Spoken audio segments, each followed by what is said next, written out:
Welcome to Retiring Well, where it's our job to help you enjoy financial security in any economy. Well, we've got a terrific show lined up for you this week. We're talking about why it's a bad idea for you to leave money in your old 401k. Really good topic, so sit back, relax, and enjoy today's show. Retiring Well, providing financial security in any economy. Today is the day you can take control of your financial future and eliminate worry about your money forever. Retiring Well, featuring retirement planning specialists Robert Russell and Curvin Miller of Russell & Company in Dayton, Ohio.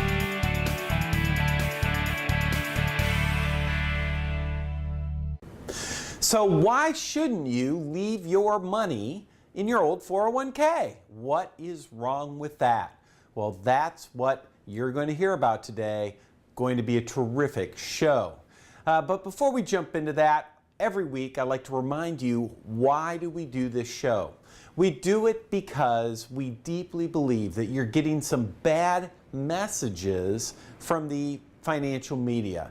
You know, a lot of the financial media, their messages are delivered by the big Wall Street firms, the big banks. You know, they're the ones driving the agenda. And you know what? That's great if all you're trying to do is save for your retirement. You know, if you're trying to build a portfolio, you're trying to build a nest egg, you're setting money aside on a regular basis. A lot of those messages are terrific messages. In fact, they're perfect for you. However, once you get about 10 years towards retirement, it's time things change a little bit. You're getting to the point where you need to start to shift your thinking. And those are the messages that are not getting out there to you. You're not being told effective ways and how to plan for your retirement, especially as you get within 10 years and then into retirement. That's our job. Our job is to help you navigate those waters. They can be pretty tricky indeed. So we appreciate having you here with us on the show this week. As I said, it's time this week. Our topic of the week is why you shouldn't leave your money in your old 401k plan. Well, I'm here with Robert Russell and Curve Miller with Russell & Company. And, you know, guys, I know we have spoken just tons of time in the past about why leaving money in old 401k plans is such a crummy idea. And I remember you've told me that you have 7 different reasons that it is a bad idea. So, you know, I can't wait to hear all 7 of them. I'm sure the audience can't wait either. So guys, why don't you go ahead and lay out the 7 reasons why you shouldn't leave your money in an old 401k. You know, one of the most common reasons that is often shared of why you don't want to leave money in a 401k is because of the lack of choices. And while this is certainly true, there's a whole lot more reasons than just that. The biggest reason you don't want to leave money in your old 401k is because of the administrator. See, the company or the people that administer your 401k at your employer, they don't work for you, they work for the employer. So their interest isn't anything about you, about the kind of return you make. It all boils down to their relationship with the employer, not the participant of the 401k. And that presents challenges, obviously. Yeah. And, you know, oftentimes people come to us and say, well, look, we haven't even seen the advisor who's supposed to come in and advise us on what choices to pick. You know, we don't know who to turn to, whether it's HR department or whoever it might be. So a lot of times, as a retirement planning specialist as we field these questions. It's actually our pleasure to help you make sense of what you've got. But Rob, you bring up an interesting point, is the very few options. Mm-hmm. I mean, there are very few options. Normally, you know, you have somewhere between 10 and 20 mutual funds. That's it. Well, you know that there's thousands of investments out there. How do you know that those 10 to 20 mutual funds are actually going to be best served for you? Mm-hmm. Yeah, no kidding. It's really hard to diversify among 10 to 20 mutual funds because the problem is all those mutual funds are traded on the stock market. It doesn't matter if they're large cap stock funds or if they're bond funds or they're foreign bond funds, doesn't matter. They're all traded on the stock market. So to get any kind of level of true diversification is near impossible. No, very much so. And then, so one of the things that's unique is that, and I would encourage everybody here watching the show right now, go to HR and request a copy of what's called your summary plan description. SPD if you want to be real technical and smooth with it, but summary plan description. And what that document will do is tell you all of your options inside of your unique plan. It's kind of like the Bible for your 401k. In there, there's something that I want you to look for. If you're nearing 59 and a half, or maybe you're already 59 and a half and you're still working, oftentimes there will be options for an in-service rollover, meaning that you could potentially, while you're still working, move your 401k to an IRA to gain access to all these other options other than the 10 to 20 mutual funds that you may already have access to. That's a great idea. And it's not bad to be there. There's special rules, 55 exceptions, lots of things that we'd be happy to sit down and talk to you about. But the key thing here is that make sure that you are putting enough money in your 401k. If you are working, contribute enough so that you can get an employer match. Take advantage of that. That's free money. You don't want to leave that on the table. Well, this escape hatch Curve's talking about is this in-service rollover. You can continue to work at your employer. You can continue to contribute and get a match from the employer without changing any rules of the game. It allows you to roll the money out to an IRA and take control of it. Listen, the last thing we want to do is get advice that is not tailored to you. In other words, call on this mutual fund call center and ask them for advice. They're not going to give you good advice, let's face it. So many of us want a plan that's tailored to our unique goals and concerns and attitudes and emotions towards risk. And you simply can't do that within a 401k. So if you're still working, look for the in-service rollover that Curve talked about, and you do that by getting a copy of the summary plan description. If you're not working for that employer, consider different options of rolling that 401k out to an IRA where you have control and you can truly diversify it, and not among 10 or 20 mutual funds, and put it in the hands of somebody, a fiduciary, an advisor that does work in your best interest, because you're not going to get that at the 401k either. Yeah, absolutely. And then one final parting thought that I have here is regarding beneficiaries. Oftentimes, think about it, the person who's running an HR department may not want to deal with your grandkids. They're dealing with the employees on hand. So oftentimes when it comes to beneficiaries, what happens to this plan once you're gone, the administrative side of that can be messy. So oftentimes if you get that to an IRA, you can deal with the bigger custodians, whoever that IRA might be, and the beneficiary forms allow for stretch provisions, allow your beneficiaries, the people that you care about, to take a pension from what took you a lifetime to save. How cool is that?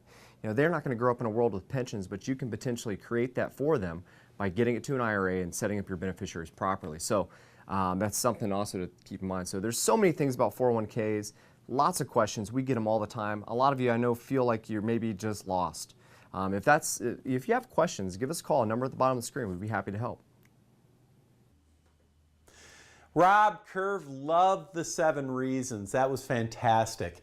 And the one that I guess really hit home with me, and as you're watching, I hope this hit home with you too, is that the 401k administrator, they don't work for you. They work for the company. And in a lot of cases, what the company wants is not the same thing that you want. And those 401k administrators, they are not looking out for you. You are on your own with these plans. And it's important that you know that. And that really brings up something we talk about every week. And that is, if you're sitting there and some of these topics are really speaking to you, pick up the phone, call the number on the screen. You can sit down with Rob, Curve, and their team and just have a complete retirement review done, absolutely free of charge, no obligation, provided, of course, that you have $250,000 or more saved for your retirement. So if you fit those parameters, just imagine the benefit of sitting down with these guys free of charge to have them give you a second opinion on your planning. I encourage you to do that. Pick up the phone, call the number, get that set up. Now don't go away, because coming up we've got a great story for you.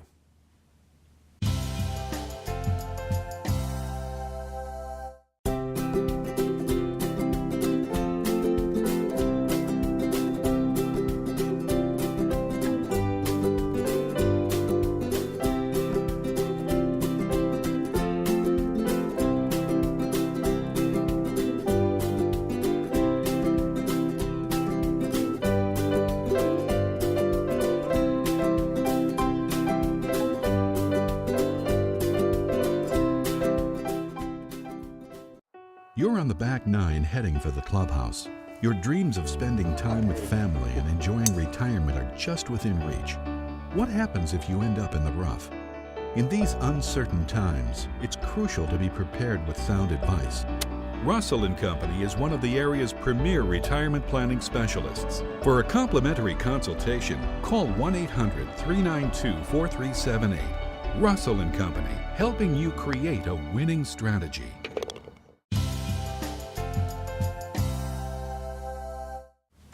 Welcome back. You know, this week we've been talking about those old 401k plans, and you may very well have one. Maybe you were at one company and you left that company for another company, and well, you had that old 401k over there, and maybe you've left it there, and maybe maybe you're like a lot of folks. It's not one, but it's maybe two or three or more of them that you've got kind of scattered out there from these different companies that you worked for. Well, we've been talking about why that might not be a great idea. And hey, let's be honest, it's time that you do something about it, isn't it? All right, well, I'm bringing back Rob and Curve because, these guys have a story of a family that they dealt with, a real life family, maybe a lot like you, where they had money in one of these old 401k plans. And, they're going to share with you kind of what happened as a result. Guys, go ahead. There's all kinds of horror stories that we've seen from people that have left their money at their old 401k plans. And our location, our headquarters, is smack dab right in the middle of all the action at Wright-Patt Air Force Base. And because of that, we've got contractors surrounding our firm. And they're pretty unique. Yeah, because it's the lifeblood of our community. Yeah. Many people, will get into contracting. We work with a lot of people who are engineers at Wright-Patt, and then they get into contracting work afterwards. And every 3 to 5 years, they're changing contractors. And all the time we sit down, we find out that there's 401k plans everywhere. You know what I call those? Antiques, right? They're collectibles. You collect them all the time, and there you go. They're sitting on the shelf, and nobody's watching, making sure they're taken care of. Well, that's the key point, is that nobody's watching them. And it's like out of sight, out of mind. Once you move on to the next phase in your life, you open that new door, you forget about all the other stuff. And oftentimes that's what we see, is money just sitting there, nobody's watching it. It's all this money, you took a deferral right out of your pay. I mean, you deferred this money, tax deferred, and one day you might rely on that money for pension or some kind of an income plan. Maybe you want it for growth, maybe you want to pass it to the family. Whatever it is, it's not getting addressed at the old plan because, again, it's just sitting there. And 10 to 20 mutual funds, like we talked about before, that are perfectly correlated with the stock market. And here's where all the mistakes start to creep in. They creep in because nobody is watching the hen house. The beneficiaries might be wrong. They may be slightly incorrect. And that's where all the horror stories come from, is when somebody passes on with one of their old 401ks and it ends up going through probate or becoming fully taxable, or it goes, worse yet, to their ex. And that's some of the horror stories we've seen. And you may be thinking, you know what, I'll just call my 401ks. That's only a step in the right direction. Really, we need to take inventory to make sure that the investment strategy is included in all the funds you have in the 401ks, that it's cohesive to meet what you're trying to achieve and when you want to retire and what kind of legacy you want to leave behind. And that's really the important part, is take inventory, make sure the investment strategy is right, and make sure it stays in the family where it belongs. Yeah, there's a perception that there's diversification inside of these plans. And so you could have a collection of mutual funds, and it's kind of hard to take inventory of what's inside of them because they're kind of like a big black box. Nobody knows what they own. You could have 3 large cap funds inside of that, and they may all own the same stock. That big multinational company, it's in all 3 of them, so there's overlap. So it's very important to make sure you sit down with somebody who can help you make sense of it, make sure you know what's inside, and if you truly are diversified. Because again, and you made another great point, and I want to make sure I touch on this, is about beneficiaries. With these plans, if the beneficiary form has updated since you've done it, maybe at one point you were married and maybe you're not married to that person anymore. If you don't update the beneficiary form, it's one of the few documents, it's so simple. a beneficiary form. But the Supreme Court, when they rule on things when it regards to beneficiary forms, they're unanimous. The beneficiary form rules all. So make sure these old plans that you may have are really set up to go to who you want to go to now, not who they used to be. And otherwise, like you said, this money that's never been taxed goes through your estate, goes through probate, subjected to creditors, income tax. Next thing you know, your beneficiaries are sitting there looking like, where did all the money go? Well, it's gone to taxes and probate. So make sure you get those beneficiary forms up to date as well. Well, and the last thing you want to do is go to Vegas and put it all on black. I mean, your entire life savings. Well, if you're keeping your money spread across many different 401ks, in essence, that's exactly what you're doing. You're putting it all in, all on black, and hoping that the roll of the dice works out for you. Frankly, the mutual funds that you have, they're all traded on the stock market, and that's the problem. They're all coupled. They're all correlated. So when the market goes up, you're feeling pretty good. But when we have difficult years and the market goes down, or there's a dislocation in the markets, that's when all the pain starts to rear its ugly head. And that's why you shouldn't have a bunch of 401ks collecting dust on the shelf. Yeah, you can't earn it again. You sacrifice to get the money there in the first place. Get possessive of it. Take steps to say, look, I'm not going to let this money be lost or fall through the cracks. It can't fall through the cracks. It's your money. You saved it once. Keep it and use it for your future. So if you have questions about your 401k specifically, we'd be happy to sit down with you and answer them. Rob, Curve, every week. You guys tell the greatest stories. I love them.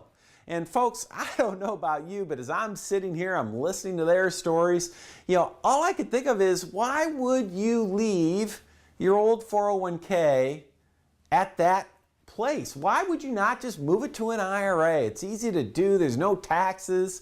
I mean, you just go from point A to point B. It's as simple as can be. And by doing that, you eliminate all those potential problems you can get with old 401ks. I mean, now's the time. Take advantage of that. And folks, now is also the time you really should be sitting down with Rob and Curve and their team. I mean, if you're sitting there, you have $250,000 or more saved for your retirement, pick up the phone and call the number. Sit down with Rob and Curve in a safe, comfortable setting where they can help do a complete retirement review for you, where they can look at all the facets of your retirement planning to make sure that you're on track. I mean, what do you have to lose here? Absolutely nothing. Pick up the phone, call the number. I know you'll be glad you did. These guys know what they're doing. All right, folks, don't go anywhere, because coming up is our question of the week.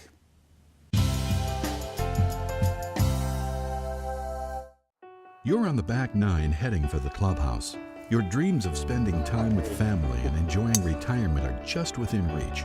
What happens if you end up in the rough? In these uncertain times, it's crucial to be prepared with sound advice. Russell & Company is one of the area's premier retirement planning specialists. For a complimentary consultation, call 1-800-392-4378. Russell & Company, helping you create a winning strategy. Hi, my name's Michael Reese. I'm a certified financial planner who specializes in retirement planning. And for the last 18 years, I've been helping my clients enjoy financial security during their retirement years. And one of the hottest financial tools out there right now for retirement planning are annuities, but they're also the most misunderstood. And it's really no surprise why things are so confusing, because both the insurance companies and the financial media do such a poor job explaining what annuities are and when they should best be used. That's why I've created a series of videos absolutely free that you can watch in the comfort of your own home to teach you what annuities are and how they work. Visit www.makingannuitiessimple.com today for a free video series with TV host and retirement planning strategist Michael Reese.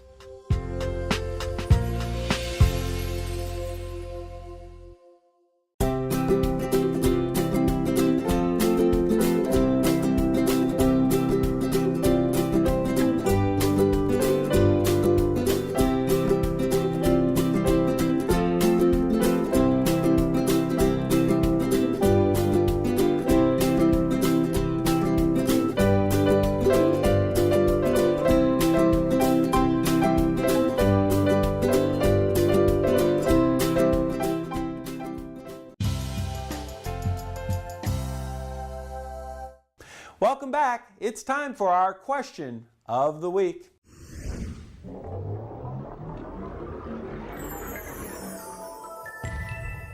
This week's question is from Nolan in Northport, Michigan. He asks, I'm worried that tax rates will increase in the future, and because of that, I'm considering converting my IRA to a Roth IRA. How do I figure out what I would owe in taxes to do that? And are there any income limitations that I have to worry about? You know, great question. I know you're worried about tax rates increasing in the future. Me too. It's something. This is something that, you know, how else do you pay for $17 trillion in debt other than on the backs of taxpayers in this country? So, you know, it does make sense, specifically to your question, to carve off a piece of your IRA and specifically convert that piece, you know, or work towards converting, because once you make the conversion, you lock into tax rates today, and then we don't care what tax rates go to on that piece. I like that idea of carving. I mean, hey, it's almost Thanksgiving, right? Carving off a piece of the IRA, and the government is so busy and focused on gobbling up your tax money. And it's perfect timing, Kerr, perfect timing. In fact, Harry Reid was recently quoted saying that Americans are willing to pay more in tax. Are you kidding me? What Americans is he talking about? Not the Americans I know or you know. I think Americans are looking for their own bailout. We bailed out all the companies back in 2008. Where's our bailout? And here's how you do it. You start to convert. That's why it's an excellent question. You start to remove the government, their hand from your IRAs by converting it to tax-free Roth. The first step you should do is work with a tax advisor to run a dummy tax return. See what the sweet spot is. How much should you carve off in order to pay tax on it and convert it to tax-free Roth? Absolutely. I mean, if you have a $100,000 account and you don't have the money to pay the taxes, and or you don't have a plan to address the taxes, now all of a sudden you have a Roth IRA worth $70,000. It's kind of like one step forward and two steps back. You know, so make sure you have a plan. Sitting down with an accountant or a tax preparer can really help you understand that too. Now, another thing too is that the changes, obviously, it used to be that if you had a certain income, you could not do a conversion. That income limitation is gone. You know, so you can have the highest income in the world and you can still do conversions right now. Everybody can convert. There is no limitation. Yep. So it makes sense to put that as part of your plan. Part of your tax savings plan. We do this all the time. We sit down with people and listen, if you've been successful, one of your biggest concerns is the effect of taxes on your investments. You have a target on your back. You know, that's why we do what we do. You know, we take that tax hand and the financial hand and marry them, because you have to, it's what's after tax that counts. That's right. So, great question. This is something I feel we're going to be answering a lot more of as the years go on. So it's an excellent timed question. Do a conversion. It does make sense for a piece. Do you want your question answered on Retiring Well? Send us an email to question@retiringwell.tv.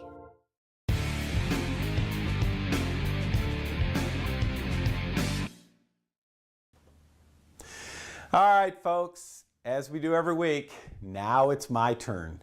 And, you know, this week we're really talking about those old 401ks and some of the problems that they cause, and why it's such a bad idea to leave your money there and just move it to an IRA. Well, I want to share with you some real life stories here about things that can go wrong when you're not working with a retirement planning specialist. And as I so often encourage you to do, work with someone who specializes in retirement planning. In the financial world, you have those who specialize in growth and accumulation, and then you have those who specialize with preservation and income. It's the second group you want to talk to if you're in retirement or nearing retirement. The vast majority of advisors, though, are in that first group. So you want to make sure you're talking to the right people. And here's why. I've got a great couple of my own personal stories to share with you why this is so important. You see, I can tell you this. You know, I've been to all of these different IRA events. I'm part of Ed Slott's elite advisory group. He's a CPA, national expert.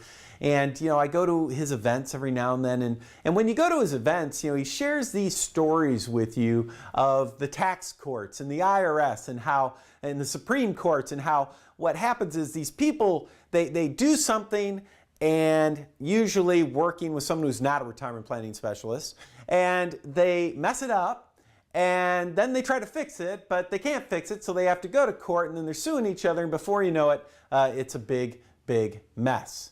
And you think that this doesn't happen in the real world. So an example is, I'm there a couple weeks ago, and one of the cases they were talking about was they were saying there's this case where you had this guy who was married, and then he divorced his wife. And it was such a terrible, rancorous divorce. I mean, they hated each other, that he was heard saying over and over again, I'm never giving that woman another dime. And so what he does is, in his wills and trusts, he changes all of them to name their only daughter as a beneficiary. So what happens is, he of course dies. So you would think he changed the will and trust, all the money should go to his daughter, right? Not so fast. You see, what he didn't do is he didn't talk to a retirement planning specialist. And so what happened was, if he had done that, he would have known that changing your will and trust they don't have anything to do with where your money in your 401k goes or your IRA goes. He had his IRAs, his 401ks, he had life insurance. He didn't change any of the beneficiaries on those instruments or in those accounts. His ex-wife was still the beneficiary, so guess where the money went? It went to his ex-wife, the person they swore he would never give another dime to. So it all goes to the ex-wife, even though he told everybody it's supposed to go to the daughter, even though he changed his will and his trust. And so what happens? Well, in today's world, the daughter doesn't say, hey, Mom, can we work this out? No, what does the daughter do? She sues her own mother. And for 8 years, they're in court, spending tens and tens of thousands of dollars, hundreds of thousands of dollars in lawyer fees. And at the end, the Supreme Court, it goes all the way to the Supreme Court. The Supreme Court rules 9-0. 9-0. They don't rule unanimously about anything. But 9-0, they say, nope, beneficiaries' agreements rule. So you think, oh, that never happens in the real world. Well, guess what? I had a client where the exact same thing happened. She was divorced. And now in this case, she's the sweetest person in the world. And her husband was, the ex-husband, alcoholic, bad guy. They get divorced. They have children. All the money's supposed to go to the children. But what happens? He never changed the beneficiary arrangements. So where did it go? To my client, one of the nicest gals I've ever met. I mean, it just caused all kinds of family problems. Folks, it's a simple thing, but guess what? It's missed all the time. Why? Because you're not working with people who specialize in this area. I mean, come on. I've told you over and over again on the show, you need to work with someone who specializes in retirement planning. That's why the number's on the screen. You can call. Pick up the phone, call, sit down with these guys. You will benefit in so many ways. And that's my message for the week. And folks, we've run out of time. I hope you have a terrific week. Take care.